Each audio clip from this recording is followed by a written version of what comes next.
มาสารการโทรทัศน์รอบนี้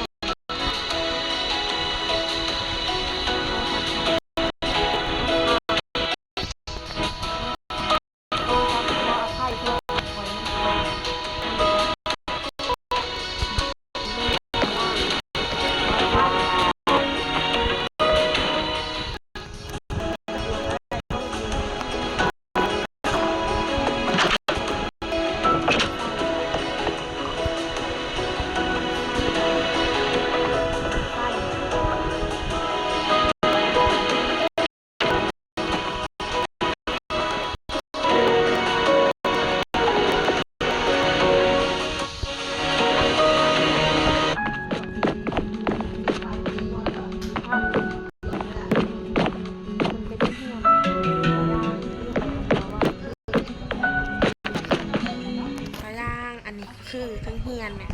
ขึ้นทั้งเฮียนแล้วก็ขึ้นไปทั้งเฮียนเลยอันนี้ก็คือทั้งเฮียนกับประมาณนี้อ่ะอันนี้ก็คือรอได้เปิดได้ทุกอันเปิด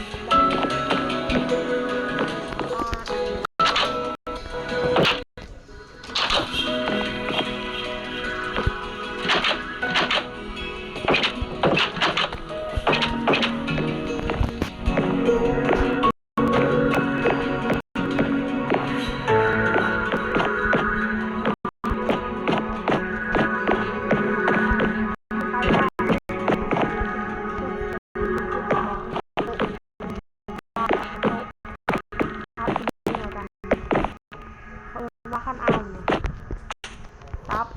ตับอันนี้ขั้นเอา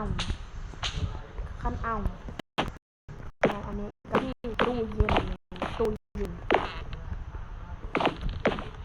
เอาไม่ต้องซื้อตู้เย็นคือตู้หนังสือตรงล่างอันนี้โทรทัศน์โทรทัศน์ที่ไฟเนี่ยโทรทัศน์มันแต่ก่อนมันเป็นบ้านคอยว่าได้ให้เบิ้งมันเป็นบ้านสังกะสีมันเป็นเฮียนจะเป็นเฮียนสังกะสีเนี่ยเฮียนสังกะสีสองตัวข้างบนก็คือจะอันเติมพื้นที่แคบ